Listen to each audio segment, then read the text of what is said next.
नमस्कार दोस्तों, देखिए मेरे पीछे समंदर, ये अंडमान निकोबार द्वीप का समुंदर है। ये एक बीच है और यहाँ कई छोटे छोटे टापू भी, एक पीछे एक छोटा टापू भी आप देख रहे होंगे। तो दोस्तों, मैं आपको जो जल तत्व की राशियाँ होती हैं, जल तत्व की राशि होती हैं, उनके बारे में बताता हूँ, क्योंकि उनका कनेक्शन समुंदर से है। कर्क, वृश्चिक और मीन। कालपुरुष कुंडली में कर्क राशि चौथे भाव में पड़ती है, वृश्चिक राशि 8वें भाव में पड़ती है और मीन राशि 12वें भाव में पड़ती है। दोस्तों, ये समुद्र देख रहे हो आप, इसकी जो ऊपरी सतह है, जो हवा के कारण लहरें, जो लहरें उठ रही हैं, इस जो ऊपरी सतह को कर्क राशि से दर्शाते हैं, क्योंकि इसमें मन की तरह मूवमेंट है। मन की तरह मूवमेंट है। ये देखो, आप देखो पीछे कैसे जैसे मन उछलता है ना, तरंगे, तो उसी तरह से देखो। और दूसरी राशि वृश्चिक होती है, जो इसके नीचे का एरिया है, सतह से नीचे का जो एरिया होता है, उसके अंदर जीव जंतु रहते हैं। छोटी मछली बड़े को, बड़ी मछली उससे बड़े को, मतलब जीवन का जो संघर्ष है वो बीच का एरिया दिखाता है। पानी के सतह से जो उसके बाद का कुछ एरिया जो बीच का आता है, समुंदर का तल से ऊपर, और ऊपर वाली सतह से नीचे वाला एरिया, दोनों के बीच का जो एरिया होता है वो वृश्चिक राशि रिप्रेजेंट करती है। इसके अंदर संघर्ष होता है जीवन का, क्योंकि हर जीव का एक सर्किल बना हुआ है। छोटी मछली बड़ी को, बड़ी मछली छोटी को, और जो उससे बड़ी उसको, एक सीरीज़ बनी हुई है भोजन की। इसमें संघर्ष है, बचना है, जीना है, और ये जीवन का तजुर्बा दिखाता है।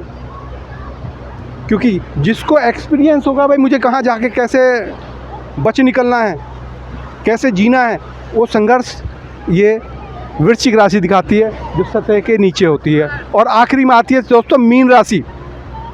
समुंदर का जो तल होता है बिल्कुल शांत होता है।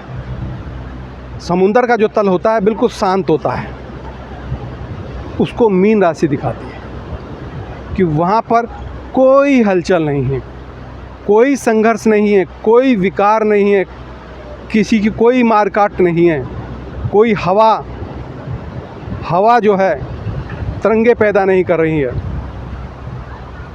वो शून्यता को दिखाती है।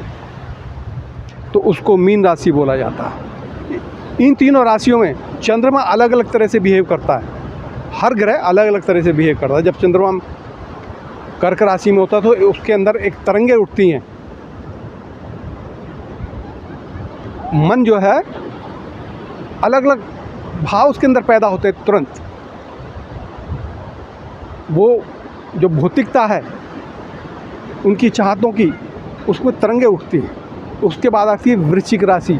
वृश्चिक राशि में चंद्रमा जो है नीच का होता है, ऐसे बोलते हैं नीच का होता है। लेकिन नीच का होने की वजह से ही आदमी कुछ कर पाता है, क्योंकि जिसका चंद्रमा पीड़ित हो जाता है, वही ज़िंदगी में कुछ ना कुछ कर पाता है, वही संघर्ष के द्वारा। क्योंकि जब इसमें वृश्चिक राशि में जो समुंदर का जो बीच वाला तल है, जो मैंने बताया ना वृश्चिक राशि होती है, उसमें संघर्ष है। ऐसे ही चंद्रमा जब वृश्चिक राशि में जाता है तो जीवन के साथ, मन के साथ उसको संघर्ष करना पड़ता है।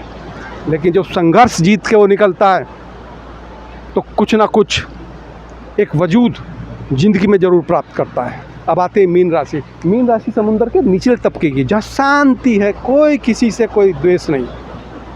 और आपको पता है मीन राशि कालपुरुष कुंडली में 12वें भाव की राशि है, और ये मीन राशि गुरु की राशि है। ये मीन राशि गुरु की राशि है। तो इसमें आके चंद्रमा एक शून्यता में खो जाता है। शून्यता में आपने देखा होगा कई लोग बैठे बैठे इस तरह से गुम हो जाते हैं, क्योंकि ये परमात्मा से मिलने की जगह है, यहाँ कोई विकार नहीं होता। और चंद्रमा जो है इंद्रियों का, रस का कारक है। यहाँ आने के बाद आदमी को अपने आप से बहुत, उसको जो है, आप क्या बताएं आपको, कि उसको एक तरफ भौतिकता खींचती है और दूसरी तरफ अध्यात्म खींचता है, शून्यता खींचती है। कई बार कई बार अगर संगत गलत हो, संगत का मतलब है ऐसे लोगों के बीच में जो करोड़ों की बात करते हों, मतलब मटेरियल दुनिया की बात करते हैं, उसमें चंद्रमा जाने पर मानसिक स्थिति के कारण एक डिप्रेशन की स्थिति पैदा हो जाती है। और आध्यात्मिक दृष्टि से यहाँ चंद्रमा जब रहता है तो ऐसा व्यक्ति मतलब सेवा भावी होता है, दूसरे के प्रति एक प्रेम उसके अंदर होता है, बगैर किसी स्वार्थ के प्रेम इसमें चंद्रमा पैदा करता है। तो दोस्तों, कोई भी ग्रह कहीं भी बैठे और इन राशियों में जो बताई हैं, इन राशियों का अफेक्ट उसके जीवन में होगा ही होगा। दोस्तों, आप समुद्र की हलचल, कर्क राशि और बीच की वृश्चिक राशि और तल पे जहाँ कोई जीवन का संघर्ष नहीं है, शांति। दोस्तों, ज़रा यहाँ पर जो हवा काफ़ी है, तो हो सकता है कि आवाज़ में थोड़ी सी डिस्टरबेंस हो, लोग आ जा रहे हैं, देख रहे हैं थोड़ा सा, और मैं जो वीडियो बना रहा हूँ।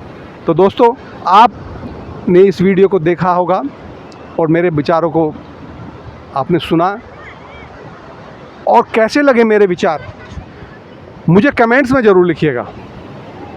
जो मैंने अनुभव किया, जो मैं महसूस कर रहा हूँ, मैं सिर्फ वही बातें कर रहा हूँ, मैं पढ़ी हुई बातें नहीं कर रहा। मैंने ऐसा महसूस किया यहाँ पे आके, तो मुझे वो मेरा मन करा कि भाई मैं ज्योतिष के बारे में कोई चर्चा करूँ आपसे। तो मुझे जो समझ में आया, मुझे जो अच्छा लगा, वो मैंने आपसे कहा, महसूस करा मैंने जीवन के बारे में कि भाई ज्योतिष किस तरह पे करता है, ज्योतिष किस तरह काम करता है हमारे जीवन में। तो कुछ लोग मेरे पीछे हैं, मैं वीडियो को यहीं क्लोज़ करता हूँ। आपका बहुत बहुत धन्यवाद।